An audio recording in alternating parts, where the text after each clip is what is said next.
What's going on, everybody? Eric Lindquist at Stokastic here on the Odd Shopper channel, coming to you with another edition of Lindy's Leans, Likes, Locks. Hit that like button, subscribe button, notification bell goes a long way for me on this video. It goes a long way for you. That way you become apprised of great content is going live here at a little neck of the YouTube woods. That Rockies game, I don't even know if I can talk about it. Just a half unit that existed on that one, and yet it felt more painful than that. I cannot believe that. 9-5, 96.5% on ESPN, 97% on Fangraphs to win the game. Going into that bottom of the 11th, up 9-5. They blow it, and I don't think they're recording it out in the entire inning. So 10-9 loss. Can't believe the way that that rolled out. But you know what? Premium Discord, we had JT Real Muto, 2+ bases, and the home run. That ended up paying for the morning. So felt all right about it. Kind of a slow Thursday. 8 games that were there. We got all 15 back in action here, and I have a lot of plays that exist on the card, along with 2 locks. Yes, we're batting nearly 500 here on the old locks department. Hasn't been as pretty, but the likes have been on fire. The hit props have been on fire. We feel pretty good about what we're doing here. The work going on at Odd Shopper. You can sign up for that down below. Really great opportunity to jump in. And hey, come hang out. Well, I know a lot of you took advantage of that Dinger promo. Really glad that you did. Happy to have you along for the ride. But producer Jacob, he's ready to rock. I'm ready to roll. Let's get to the picks. And game number 1, no idea who's going to be pitching for the Braves here. They just got done with that Windy City Classic, basically. Ended up being a little bit of a letdown just about everywhere. No runs over that 3-game set against the Cubbies, despite the wind blowing out, is what it is. Well, wind was blowing in there on Thursday. Again, put more runs. Everybody who asked me told you we did not end up playing anything there in that spot. But we head into Pittsburgh, where there's one guy I want to highlight, circle, star, centerfold. He's been very, very good throughout this entire season. I think you know who I'm getting at. Marcell Ozuna, he gets to go up against a lefty, and anytime Marcell Ozuna gets to face a lefty, I'm interested, and so should you be too. I'm stalling because apparently my sheet just wants to be mad at me right now. Hold, please. There we go. Marcell Ozuna, over the course of this season, has just been an absolute godsend for this team. Now, he's a terrible person, but 54.7% hard hit, 15.1 degree average launch angle. Heading into PNC Park, I like his opportunity to go yard here. Better than plus 300. We'll put him on the card instantly. We've seen some big home run numbers. Was about to pull the trigger there on Mr. Andrew McCutcheon. Would have been good considering the second pitch he saw. He hit very far. Well, actually, it barely got over that left field wall, but is what it is. I will be leaning Marcell Ozuna home run. You should too. Game number 2, Alek Manoah. Will say he's now been slashed inside of like 10-1 to be comeback player of the year. I don't know what that means. I don't really pay attention to those kind of things, but I should be. I'm invested in Cy Young spots like Tariq Skubal, Cole Reagans, got both of those ones and ended up on the right side of the Cole Reagans one there the other day. But we're looking at Alek Manoah against Matt Manning. Matt Manning, I've generally been a stand for, but I'm actually going to be shorting his home run, or sorry, his home run. He's definitely not going to do that because they don't bat anymore.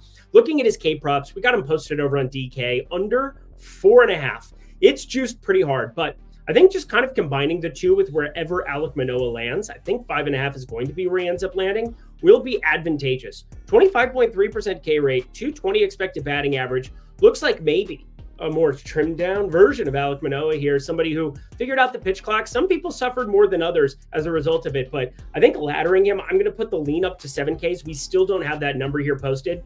I think Detroit definitely going to be an advantageous back here going forward. 24% K rate against righties on the season.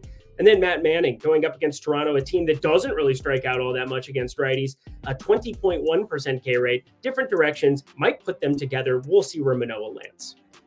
And I'm a little bit surprised that I didn't end up locking this one in because I'm pretty positive that I think George Kirby had some improvements, not just in terms. He's always been somebody who can kind of pick and choose his spots here, but Mackenzie Gore, this guy's been a little bit more targetable now. He's been the stud at times for Washington here. He's got a 27% K rate, and we know what happens. Seattle shows up sweet, but they don't strike out as much against left-handed pitching. We know that they're absolute buzzsaws. Luis Heel just buzzed through them there for 8 Ks again, but 25.7% K rate, that's still a hefty number, but it's a lot lower than that 28.7% K number that they have against righties. So Mackenzie Gore is actually in a good spot to rack up some strikeouts, but I'll say this again.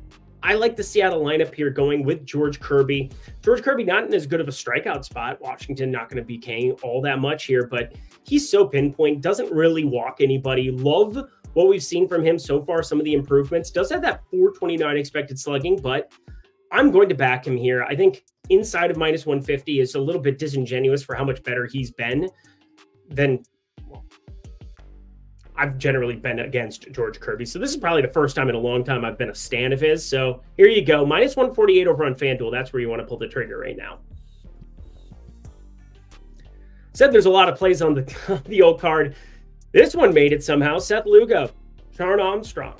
Sean Armstrong. Why is that so? Sean Armstrong. Unique New York.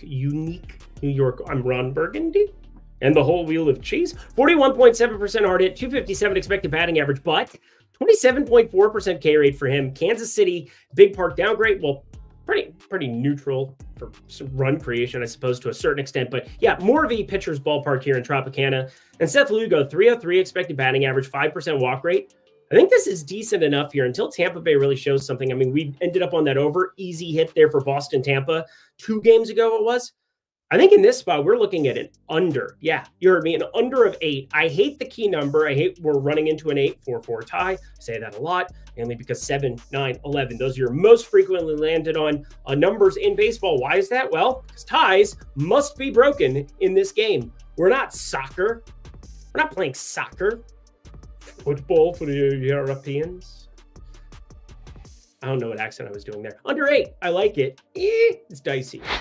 This is not dicey. OS Premium Tools, the $14.95 weekly, $49.95 monthly for those tools. But you also get the Discord access. A lot of people, a lot of new faces there in that old Discord. We've got some really sharp people. We've got some new people too. I love having a good blend. Being able to talk through the process of sports betting is what I love to do. It is what I do every single day. If you enjoy it too, come hang out with a community that will love you, that will embrace you. I'll probably talk some shit to you because let's be serious. YouTube comments. They talk shit to me, so it's good stuff. But again, come hang out. Would love to talk you through the plays. And also, do you want to get GT Real Muto homers? Do you want to have some of these 2+ bases home run stuff that's going to show up on the card here today? Want to talk you through kind of how I've changed up my approach there as I've gotten better with some of these battering props as we've accumulated sample size, as we are getting more accurate data. I really like it. You should too. And if you use promo code Lindy, L-I-N-D-Y, bang, 20% off Expert Picks, Discord, Premium Tools, all in one place, down in the video description box below. Sign up, come hang out. And again, that's less than $2 a day to try it out for a week.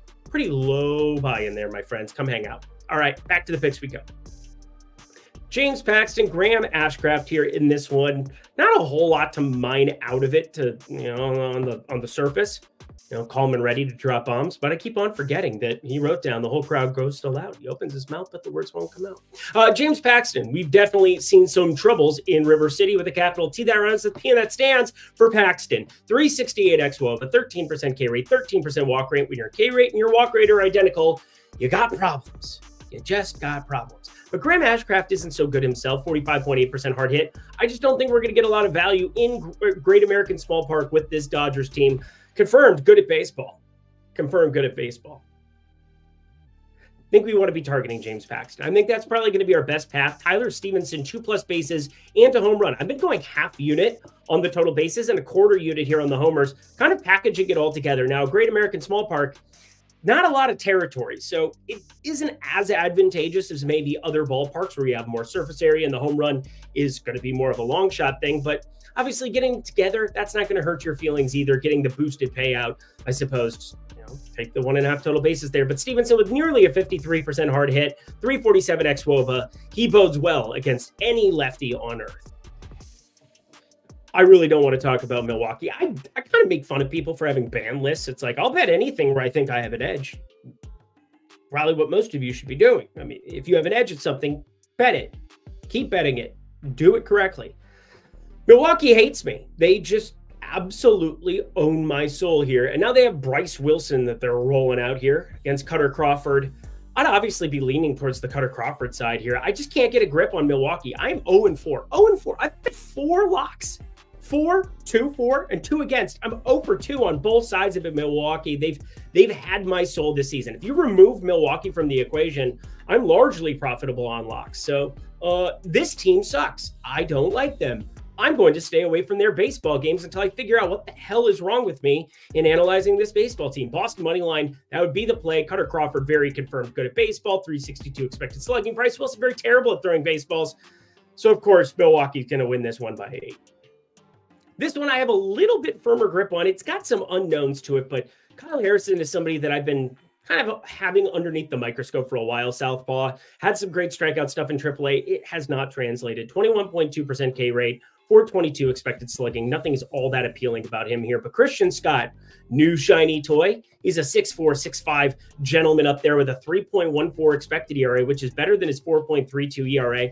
Has 3 starts, faced Tampa and Atlanta, and had decent results, 6 and 8 strikeouts against each of them. Also faced Miami, which was his weakest outing, ironically enough, 4 earned in that one. So riddle me that, Batman. But I think you want to be backing here the New York Mets side of things, -142. Better lineup, better pizza. No, we can't say that one. New York Mets, money line. I like it. And Baltimore, Chicago, round 2 here for them. Fight. Corbin Burns, Chris Flexen. He stays flexing in his candy paint, rolling dank, sipping drank on an 84 swang. Tearing up the lane. Actually, that's Corbin Burns who's doing that. 271 xWOBA, 25.6% K rate, one of the best pitchers in the game. You thought it would change it, staying the same. Hate it or love it, the underdogs on top. But they're not the underdogs. They're like -270 favorites. A lot of rap references in this one.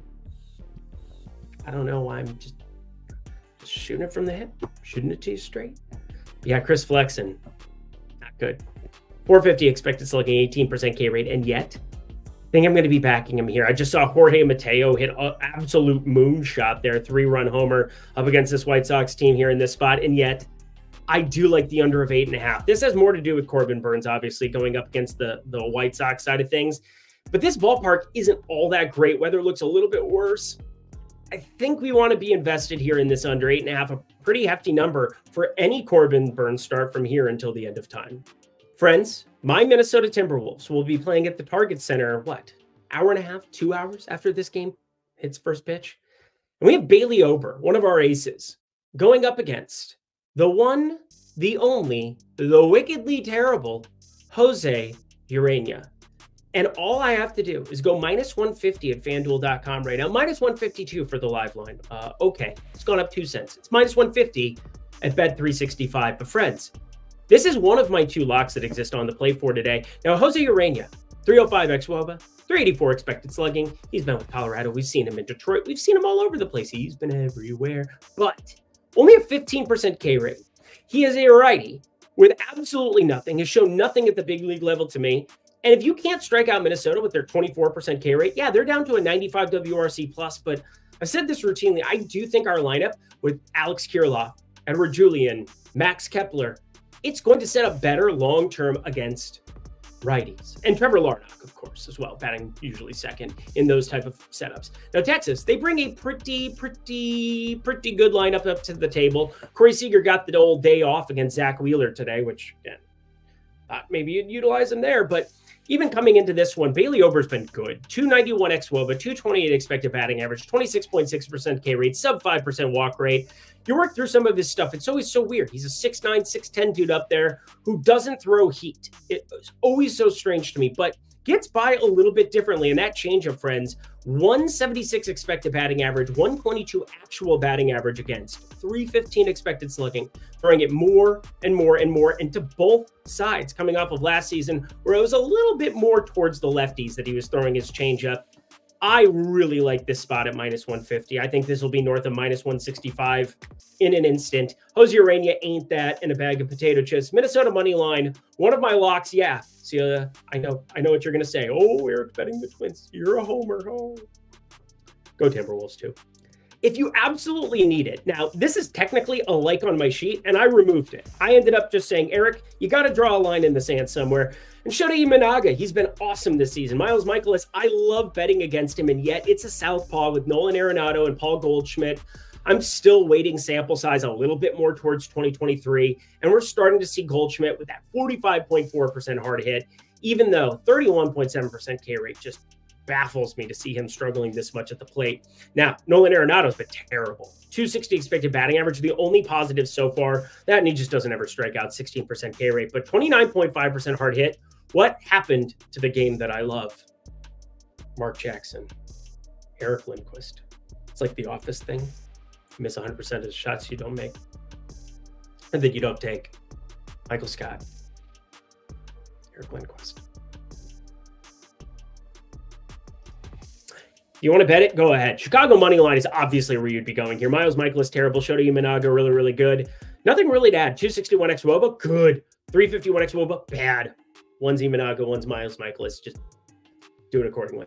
And bet MGM. Let's talk them accordingly. Friends, if you sign up at the link below, get yourself a first bet safety net up to $1,500. Basically, if you deposit $50, $100, whatever you want to be gambling, up to $1,500 over at BetMGM, that first bet you make comes back to you in bonus bets if you fire it up here now. So a great opportunity to take a big swing. And if you miss, take another swing. How does that sound? Seems fun. Seems fun. Doesn't always happen. Doesn't always happen.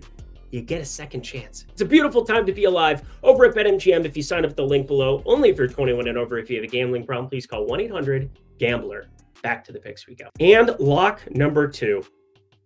Threw this one in live because I could not believe my eyes what I was watching with Colorado there. But I want to at least point out one of the things that you can do, and it doesn't always happen here in the MLB streets, but when you see a line just sitting there and it doesn't move based on new information, you kind of want to take advantage of it, right? Now, it was already something that I thought projected out pretty decently for me. Like, I thought it looked pretty good. But it got sent to a whole new level. We're talking about Coors Field. We have a 10.5 total. The Phillies, they get to go up against tie. So that's pretty useful for them here as well. But the main thing, you saw an 11-inning game where they had to utilize almost their entire bullpen and then bring in Feltner and some other dudes that, you know, just you wouldn't expect. So Feltner ends up starting, but, you know, it is what it is. He ends up getting removed. Then Vodnik comes in, then Kinley, then Beeks, then Lawrence, then Cogman, Lambert. Lambert, once upon a time, was one of the closest there for him. But Beeks, mainly a dude that you don't want to be utilizing there going up against the Phillies. Their bullpen is now utilized over the last couple of days, again, into an 11-inning game, losing 10-9. And now you go back to Colorado at altitude, in your ballpark that plays like Great American Small, like it just runs galore, and you have to face the freaking Phillies and Christopher Sanchez on the mound. This is a really good opportunity, friends, to be jumping in on the Phillies on the run line. Again, -125. You're only getting an 80-cent disparity, and yet I don't really care. The pitching disparity, the starting pitcher disparity, and then the bullpen disparity is drastic here in this spot. You got Wheeler, worked a bunch of innings, saved their bullpen, so better starter in Christopher Sanchez with the 365 expected slugging, 309 xWOBA, and has the one thing that I always pay attention to for visiting pitchers, the ground ball rate in Coors. 62.6% ground ball percentage. Ty Block only there at 42% with a 27% fly ball rate. And once you know it, these lefties, yeah, I know. It's going to neutralize them a little bit, right? Wrong. I absolutely think Kyle Schwarber, Bryce Harper are going to eat anyway against Ty Block. Doesn't have the kind of strikeout stuff that you're looking for. 11.4% K rate. Schwarber's just fine. Harper's just fine. I'm going to be paying attention to some props here. This is the best spot on the entire board for me. -125. My Twins as well. Throw them together. I kind of feel a little lock parlay coming my way as well, but played them individually already. You should too. We got 4 games left. Hit the like button, subscribe button, notification bell as we go into the evening window of games. Patrick Sandoval, Logan Allen. Not my favorite backings, but let's just kind of keep this one clean, concise, simple. Logan Allen, not going to be paying attention to a lot of the Angels. I know that they have been striking out a lot. I don't give them a lot of respect in this lineup without Mike Trout. Logan O'Hara, Taylor Ward, Willie Calhoun having a pretty good season. Joe Adell. Come from behind season, if you will. I've been waiting for Joe Adell to break out for years, and just in time for my dynasty team to lose Spencer Strider and Shane Bieber in like a week, just like the first week of the season. So I was drawn dead as it is. Fun times. Love baseball. Anyway, we are looking here at Patrick Sandoval. I do think David Fry, anytime he gets to face any kind of a lefty that I don't have a ton of respect for, I think you pull the trigger. Now, Patrick Sandoval hasn't been terrible, but a 1.47 whip does give up a little bit of contact there. 3.60 expected ERA is a lot worse, a lot better than his 4.6 ERA, but David Fry is just freaking good, friends. And I know somebody the other day said, who is David Fry and why do you want to back him there? He ended up getting 2 hits, 2 total bases, felt good. 364 xWOBA, 407 expected slugging, has that 18.3 degree average launch angle. So same thing that I'm looking at a little bit earlier, Tyler Stevenson, 2+ bases with the home run. I'm going half unit David Fry and then quarter unit on the home run. If the numbers align, I think we're going to get plus money on David Fry again, plus 120. We ended up getting for the 1.5 total bases, pulled the trigger on that. And anything better than plus 450, I'm going to fire up here. Angel Stadium, surprisingly good for home runs. Houston at Oakland, Justin Verlander, Ross Stripling. We just had this Oakland, I'm mad at you. Come from behind victory, whatever. Ross Stripling's actually been pretty decent, 33.5% hard hit, but you get Cole Tucker, plays for the Angels, last guy. Vanessa Hudgens on the mind, as happens. Jordan Alvarez and Kyle Tucker, that's who we're talking about here. Kyle Tucker's been in fuego. He is incredible. He's always been one of my favorite hitters in baseball. 590 expected slugging, 432 xWOBA. Tough little spot. I'm going to lean the under, though, of 8.5. Tough ballpark here in Oakland. And Justin Verlander, this is the best spot he's had in a while. 29.6% hard hit, 229 expected batting average. The strikeout stuff might never return. Doesn't matter. He can still be an effective pitcher. Under 8.5, but I'm just going to stay away. Miami, Arizona, Braxton Garrett, Zach Gallen here. And Zach Gallen, generally one of my favorite backs, but at minus 178 here against Braxton Garrett, I don't completely love it. And we've only seen Garrett twice this season, and his numbers, they've been a lot better than the results have been because his ERA, 10.24. People are going to see that and want to just vomit and throw up. He's also only throwing at about 90 miles per hour, but he's a primary sinker slider guy, and it has tons of movement. That's why he's a 27.7% K rate. Going back historically, 23.5% over the course of his career. But again, 2 starts. It hasn't gone well, but he faced the Phillies and the Mets. And now he faces Arizona. It's a little bit better of a spot, which is wild to say coming off of last season. I mean, that team played for the freaking World Series, is what it is. But Arizona, this is a team that has a 129 WRC plus, but I'm still not completely in love with it. Obviously, we're going to see the roof closed for the summer here. So pay attention to that roof a little bit here too. That's the main thing I'm going to pay attention to here, because if I knew the ball was going to be flying, sure, I'll back them in a high variance spot here on the run line, plus 122, but don't think the roof's going to be open. Don't think we're going to want to bet this one. Again, it's these small little edges that you want to pay attention to, because it's not like books don't know what they're doing. We just have to beat them to information. I don't really see it here. So Arizona, I want to back my guy Gallen. I just can't at this price. And the last game of the night, we have so many damn money lines. Let me recap here for the people. We have Seattle money line. We have New York Mets money line. We have Minnesota money line. Chicago technically is a like. I don't have it on the card because I just can't play absolutely everything. And then, yeah, run line Philly minus 1.5. Feel pretty good about that one. But this one also needs to be included in the money line conversation. Yankees with Rodon going up against Darvish. Minus 124 here for the much better lineup so far. And both of these teams going to have to travel across the country. Yeah, we had San Diego just finish it up in Cincinnati. They got a little bit of a slight, like 30-minute head start, I suppose. Wheels up. I got to leave this evening. That's Vultures by John Mayer. Nobody cares. But Carlos Rodon has not been very good this season, but it's starting to turn a little bit of a corner. It's at least becoming like stomachable. That's not a word. I'm making it a word. 46% hard hit, 479 expected slugging, but huge ballpark upgrade. That's kind of what I'm focusing on.